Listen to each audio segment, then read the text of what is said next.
Oh yeah. Oh yeah. Whoa there, it's the South Point player, aka the King Cobra. Move slick, strike quick, hit you once and it's over. That's DJ King Cobra, and DJ, that's digital journalist, cause I don't jock nothing, you heard me? I got my round. John, the Hawk Henry on the beats today, you heard me? He not only grows that green, that's big, mean, and green, he got them beats for you too, you heard me? Hey, it's the Burning Bush Show. Cord, what's happening round? I'm gonna throw it straight to you, man. What y'all got going on for us today?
It was mandatory, bro. Opportunity to disconnect and do something else outside of the norm of what we do, and branch out into a whole new division. Branch out, no pun intended. But yeah, trying to get this started and get this rolling. So I'm grateful for the opportunity. I'm glad you thought enough of me. I'm glad both of y'all thought enough of me to ask me to participate. So I'm here. I'm ready. Let's get it going.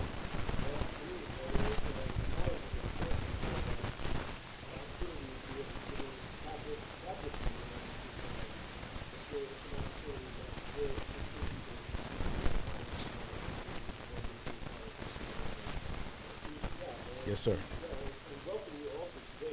I appreciate it. Vegas has been welcome. I have felt hospitality and a welcome, so I'm glad to be here. Look forward to coming back many times.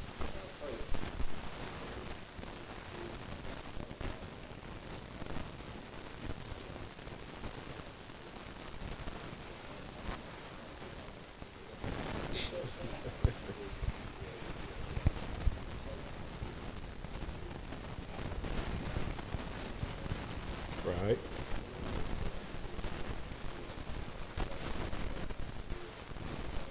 Whoa. Yes, sir. Yes, sir. Yes, sir. What's that? What's that? What's that?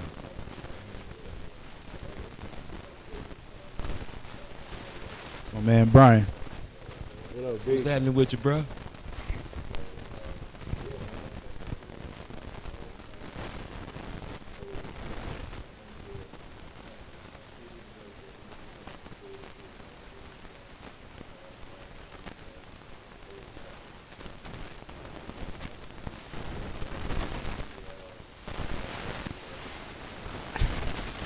Well, um, got my feet in the dirt in 2007, I guess. Went out west. Was fortunate enough to have some family friends that had the opportunity to move around and get to work out there and do some things. And just from that moment on, I gained a deep appreciation and understanding and passion for the plant, for cannabis, because a lot of us just coming from urban environments. You know, I'm from the south side of Chicago. So coming from where we come from, you talk about cannabis, it's just weed, it's just dro, it's just loud or whatever. And there is no more, not much, just years ago. It's different now because everything's been legalized, but back then there was no conversations occurring in our community with individuals who had the knowledge, and not even as much the knowledge, but just the experience of being around the plant enough to say it's more than just indica sativa, it's just more than just this and that. And over the years, was fortunate enough to work with some really good people out in California, was able to work in Oregon, and do some things out there. In Louisiana currently where we live, working on trying to get some things going on, growing hemp out there until they switch over into, everything else. But just working and learning more about the plant itself and the dynamic capabilities of it, and getting a better knowledge of how it can assist us beyond just, lighting up and inhaling.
Yeah, that's a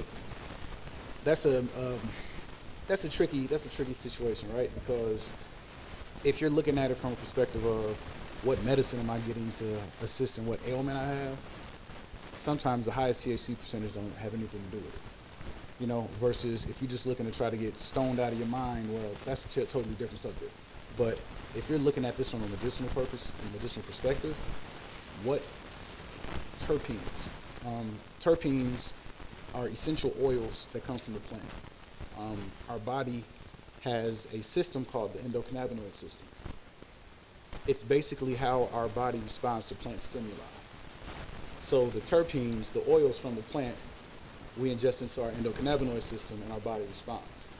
So that's the conversations we need to have when looking at what cannabis is best for consumption medicinally, for what purposes, for what people. Now, if it's a pain management thing, if it's a cancer or things like that, and we're talking maybe Rick Simpson oil or things of that nature that have that higher potency, that's different. But if we're talking about just the day-to-day smoking and consuming, let's look at what terpene profile, what oils can address what needs you have in your body to help alleviate some of these concerns and issues. And that's one of the things in our community that as growers become more, because let's be honest, right? So growing cannabis isn't easy, and it's a knowledge base that you have to gain through experience. But it's not easy. It's not an easy conversation to have with the common person. So as a grower, I may know, hey, this plant responds this way and this way and this way, but to be able to have that conversation from the farm to consumer, it's a totally different conversation. So we got to get it to the point where our consumers are understanding caryophyllene, mycelium, and different terpenes that assist in these different things.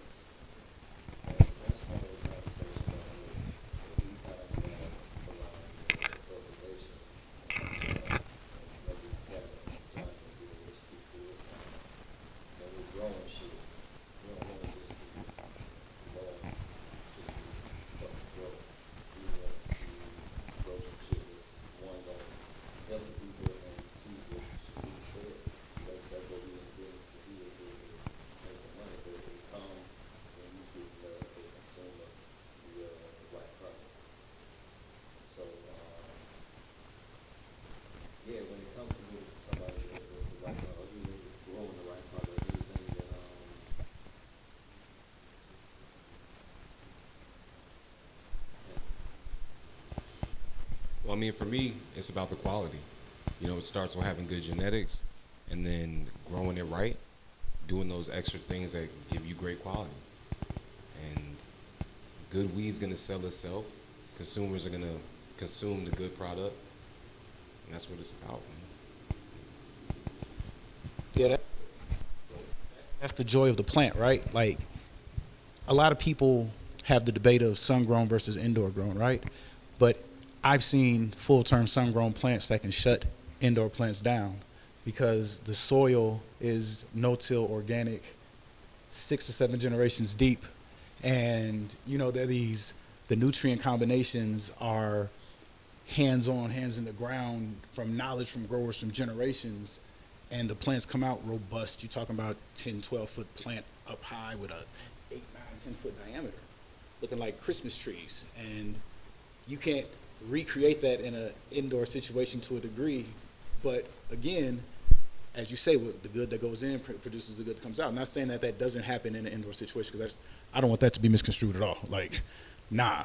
But sometimes it's lost in the commercial setting. But being able to bring that plant out to its fullest potential, like allowing it to deal with the stresses of being cold, being hot, dealing with the temperature just rising, and having your plant go near the brink and then bringing it back. And when it comes back, it's twice as robust, because now the cells have had to expand and work and do more. And it's just like, okay, now it's kind of like lifting weights, right? You tear the muscles, and when the muscles grow back, you grow back strong. It's almost like when the plants get the opportunity to go through the stresses of that situation. Hell, that's when the purples come out in the best, when you leave it outside in the cold. Like that, understanding again the genetics and how environment works in the genetics and bring the full potential of the plant out. They all go hand in hand, in my opinion. Absolutely. So, with that, that's not my take. I only got my man for 11 minutes, so we're going to get it real quick. Turkey, what's, I think everybody that's in the industry has a favorite turkey, just so we can kind of open it up to people. What's one of your favorite turkeys? I like limonene and I like caryophyllene. The euphoric, uplifting nature of limonene and the relaxing, soothing nature of caryophyllene. They, in combination, in my opinion, really work well together, or separately. But if you look at a lot of the more popular strains, a lot of the genetics lie in heavy profiles with those in them, depending on what way you're trying to go medicinally. I think a lot of us who grew up smoking the Mexican dirt brick kind of don't lean as much into the pinene, because it kind of, in my opinion, takes us back to that, right? That's, in my opinion, that's what it reminds me of. But the more, and again, like we were talking about earlier, how I got turned on to what strains I liked before I understood terpenes was the nose test. And when I'd smell it, and when my internal system would respond to certain, this.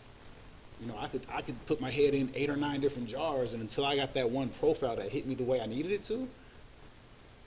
And so, yeah, that's one of those things about the plant, that it's, if you have the opportunity to work and be close to it and understand it more, and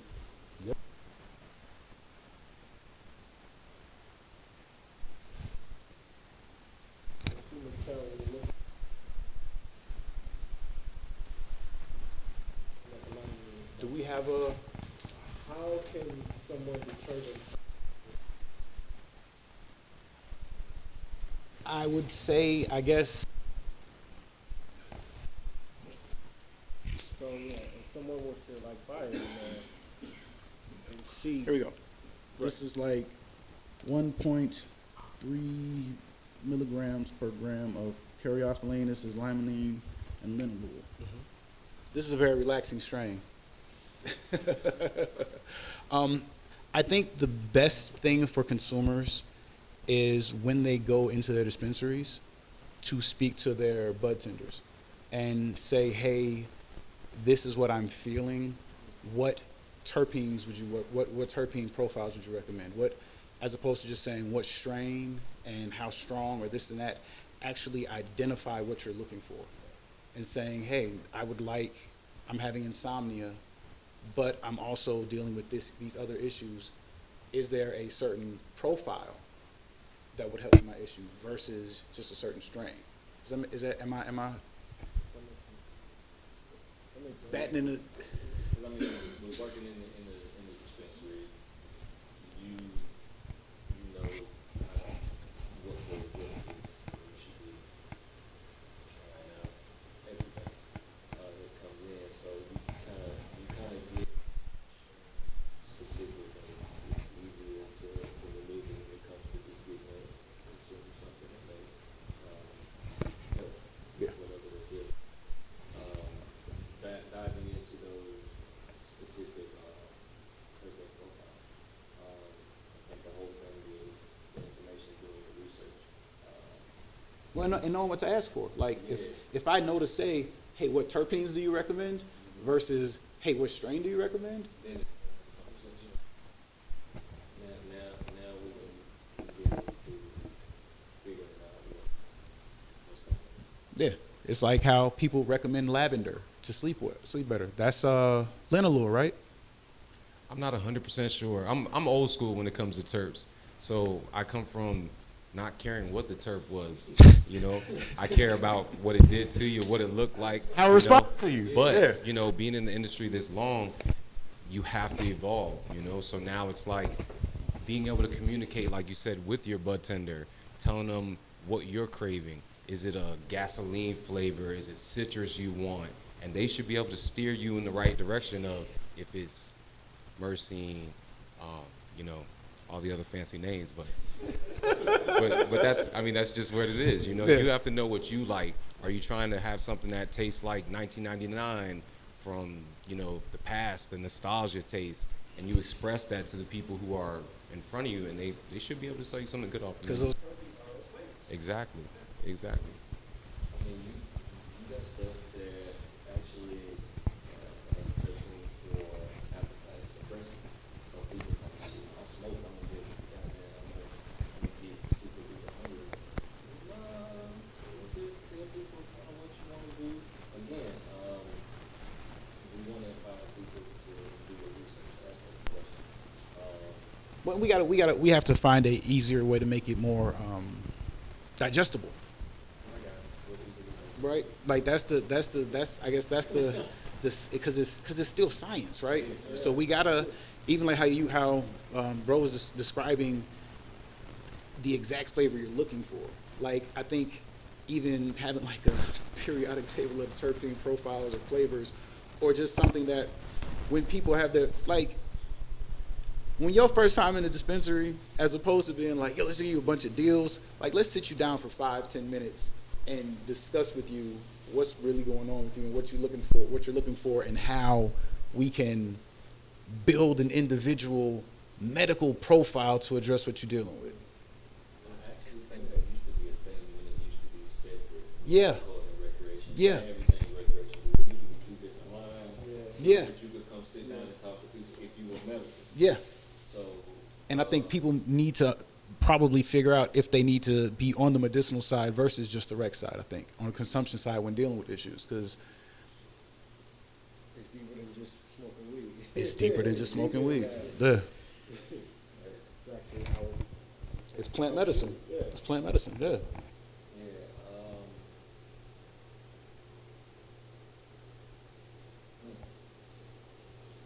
With again with the cannabis industry, it's one of the questions that I really with being in it so long and seeing the evolution of the cannabis industry. What's one of your favorite parts that you've seen in the local way? The accessibility to equity. I think it's a good thing and a bad thing that's happening. I think there's a large amount of gatekeeping going on, limiting the full potential in certain environments. But the fact that individuals have the opportunity to get in the door When it used to be a backpack boy game, and we, 9505 shipping everything, and it is what it is. But having the opportunity to legitimize and not have that risk and that worry and that concern, I think, and again, it's not perfect, right? So we have individuals who are in our community who have been dealing with being under the heel of law enforcement forever, the war on drugs, right? But then you also have the individuals whose grandparents went up north after Vietnam and were fighting that bullshit for the last 50, 60 years before it became equitable for everybody.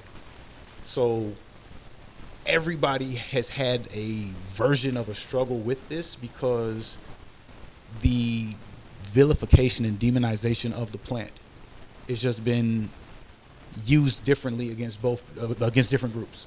And so now that we have the opportunity to get in with equity and backing and opportunity for individuals who have been wrongfully accused or wrongfully imprisoned over things of this nature, now that we have those opportunities, those are one of the things I'm most proud of seeing, because again, it gives opportunity to everybody, and now we all can breathe a little easier, and potentially with the right opportunities and time, open more doors for other individuals in the community and continue to open more doors. Because again, it just takes each one teach one. One person to take the chance to say, all right, cool, let me do this, get the right group of people and keep going. And it just snowballs.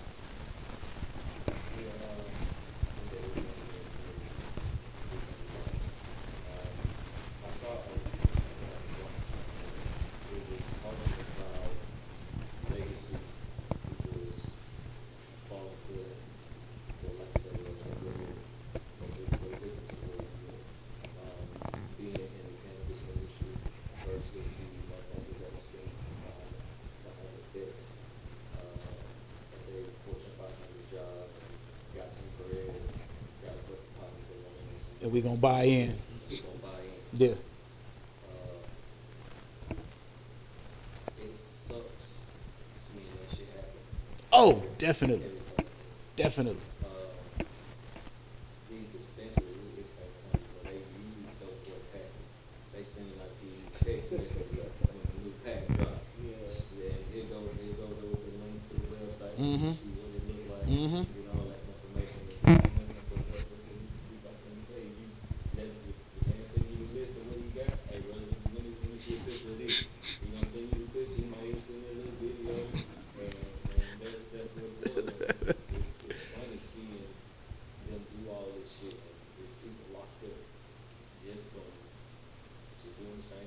Well, and that's the hypocrisy of it, right? Like, no one should still be in prison behind cannabis. Anywhere. Like, nah, as long as people are able to profit off of this, there should, regardless of the situation or the circumstances, unless, and again, like, if I'm selling bud to take care of myself, but I got a gun on me so I don't get robbed, those both need to be removed, in my opinion. Because as a result of these circumstances that I'm dealing with, this is what I have to do. Like, these things go hand in hand, right? But if it's one of those situations where it was a violent offense or something, that's different. But like, I know I have plenty of partners who got rolled up on just trying to make money for dinner and got sent off. And now you got people still making money on top of money. It's fucked up. I mean, we all got cousins or uncles or somebody we know or ourselves. And not me personally, but everybody has been touched by that. Someone has been locked up or put away for definitely for weed or like you said, like having a gun because they're protecting themselves.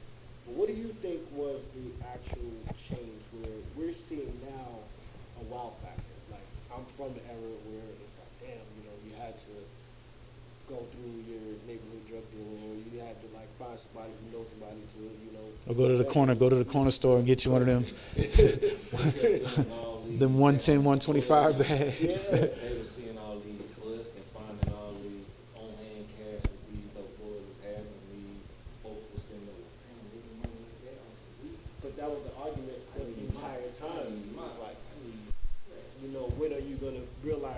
tax it and actually put it heartbeat.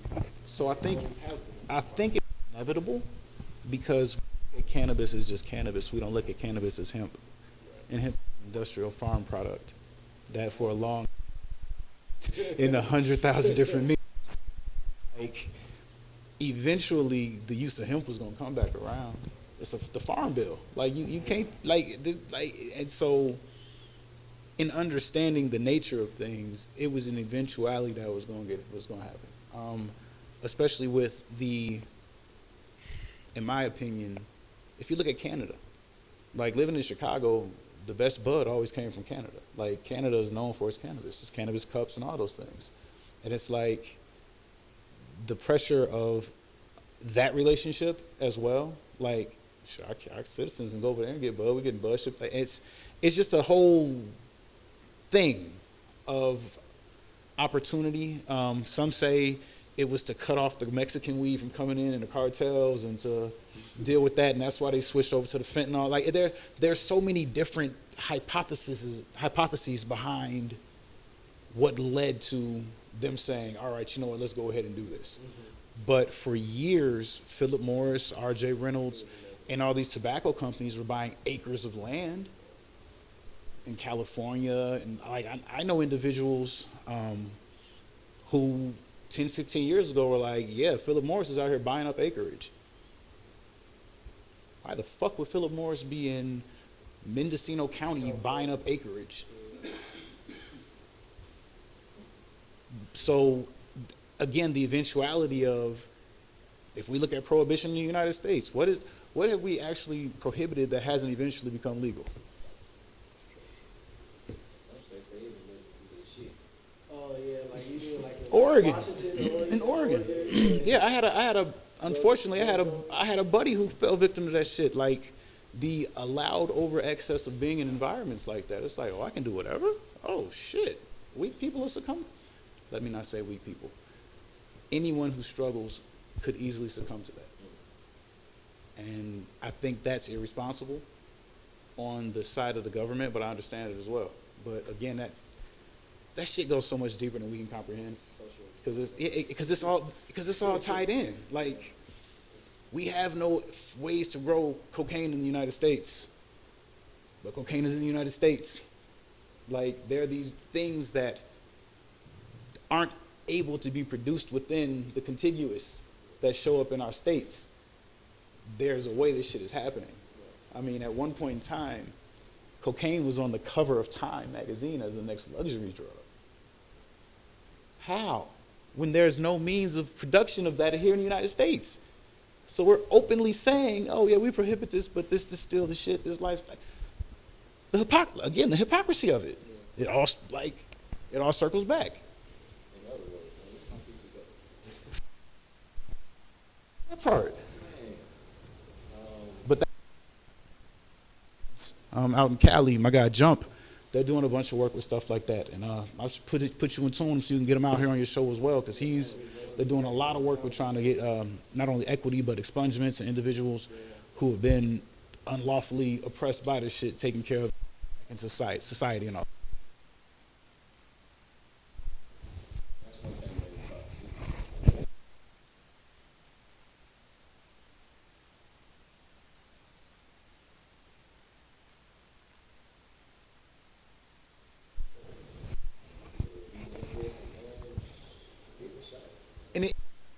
And the thing is, it's not an instantaneous get rich thing. You know what I mean? Like, I think a lot of people have the misconception that I'm gonna get in there, it's weed, man. They making $10 million a month doing this. Oh man, this.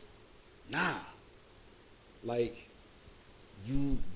with all things, you got to plant the seed and let it grow with time and equity and effort and sweat equity. And you don't come to this industry knowing everything, because even individuals who've been in this shit for 30 years don't know everything.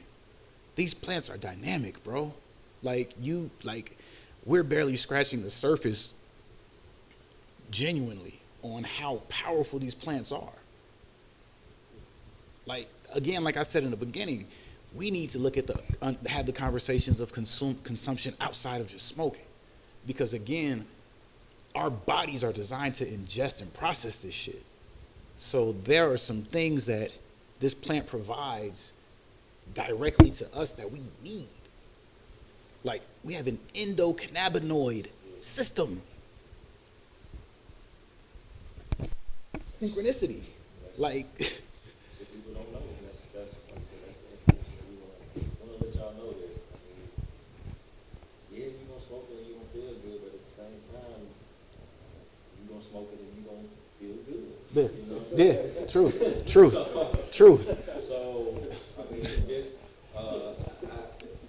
do your research. That's kind of I would say. I mean, yes, we want to be the people that you come to get this information, but Well, they don't. But you got to remember, people don't know what to look for. They don't know what to look for. ask questions. Yeah, Ask those questions. and that's the thing. Don't be afraid to ask those questions. And just like in this conversation, we're giving these terms and these words, terpene profile, terps, terps. You feel me? Jerry Garcia had the terpene train, Terpene Express. The Grateful Dead talked about the terpenes. The terpenes are the shit. Have that conversation because it will save your life. Like, these plants are designed to help us. If you grow your plant, bond to you and provide what you need. Don't believe me, just watch. Give it a try. These plants are magical. They're dynamic. Like I said, we're just scratching the surface. So being able to make this information easy to understand, that's the biggest thing, I think, even when people do. Because you could tell a terpene is an amino acid. Okay, what's an amino acid? How does this break down to that to do with this? Like, we have to set the trail for people to understand it. Because again, this shit is science. And we're talking about converting from plant to human to,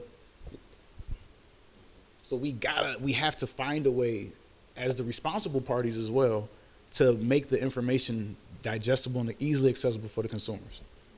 Whether it be, never mind, I'm gonna keep that idea to myself. But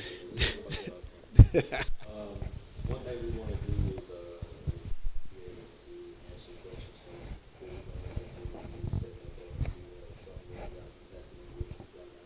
please do. get those put the questions in the comments. Yeah, y'all can go through the comments and answer them next week. Yeah, do something. Definitely. Get it so we can get that direct to consumer information to y'all. Because I know it's specific things. I don't like looking up information. And we said a lot. Like, I said a lot. We all said a lot. So yeah. So we're gonna be able to get that information to y'all. Just stay on the lookout for that. We'll get you tracked in so y'all can get that too. Terpenes. Terps. All right, now. Look it up. The word of the day. Look it up. So yeah, we appreciate my guy, SK. Thank y'all for having me. We appreciate him for coming through, man. All love. Let them know where they can find you. You don't want to find So hey, look, be on the lookout, bro. That's my guy. I'm sorry. If you need me, hit him, and he'll hit me, and we'll hit you, and my friends could be your friends, and maybe we could be friends. You talk to Johnny talk to him, and he talk to me type shit. I appreciate you. Hey, I love you, bro. Thank you for having me. Appreciate y'all, man. Thank y'all for real. Just glad that everybody's tapping in. Glad that we have the opportunity to just spread some knowledge and awareness as to what we are in the forefront of. Because we don't know, but there are a lot of people who do know. So we're going to piece everything together and talk to a lot of prolific people who have that knowledge and are able to share it to you. So I just thankfully I'm a part of this, and thank you NWC for giving me the opportunity, and thank you Cap. And thank you for tuning in. And hopefully we provided some information that's helpful. And yeah, thank y'all. Thank you guys. All I want to say is thanks for the opportunity. Y'all tune in next week. We're going to try to make this a reoccurring gig right here. Yes. Hold up, bro. What you Church say? say amen. I say, thanks for the opportunity. We're going to do this again next week, make it reoccurring. yeah, give y'all some information, get y'all right. So, Yes, sir. Yes, sir. Oh yeah, say, bro. We appreciate y'all tuning in to this informative podcast, man. I appreciate my round C, bro. Divid3n, SK. I just not mentioned, man, but yeah, you got some good information with you. Hey, I appreciate my round the Hawk back there, man. He providing the smooth grooves for us. You feel me? Hey, that's a different side of this dude that I'm not used to, man. But I like it, man. So y'all look forward, man. We gonna put the Hawk together a little show on NWCLV.FM. It's gonna be called Smoke This and Chill, and it's gonna take a 2-joint minimum. So you gonna just tune in and be smooth with it, you know. Lay back, smoke you about two, and either 2 joints or 1 blunt. You feel me? I ain't gonna make y'all go too hard. Just because I can go don't mean y'all can go too. But anybody who think they can score on me, come through. You heard me? Yes, I'm sir. issue with him, so I'm help. He show me how to grow something. So yeah, man. We Well, what you say? What you say? See? Real quick, I don't even stop the knowledge. Real quick, we not just a bunch of niggas that just giving y'all bullshit. Our opinions. We actually professional. Speaking facts. Got over there, that's one of my grower, and one of my I'm a grower. I got a candy from communities that he didn't experience. I know he good for years. I own it. He's a black man. Yeah, 100%. So we ain't just people that's out here and give y'all a thing. Give y'all some good information. We try to educate y'all. Like I said, y'all want to get into the business aspect. Y'all smoke some good weed at home. That's the end of it, man. So yeah, again, my name is C, NWC, LVFM. This has been Broken with the Burning Bush Show. Shout out to NWC Dispensary. Shout out to Silver Black Corporation. Shout out to Cash right here. Shout out to SK. Yes, sir. Shout out to Cap. Shout out to And shout out to you. Yeah. And I am DJ Kane Cobra. That was the Burning Bush Show on NWCLV.FM. Hey, tune in. You got questions or comment? Yeah, go right to the comments. Holler at us, man. We're going to look at the comments. We're going to come back at you, bro. You can leave your information, and we're going to tag you on the next show. You heard me? Hey, that's DJ King Cobra, and that's DJ, that's digital journalist, because I don't jock nothing. You heard me? Off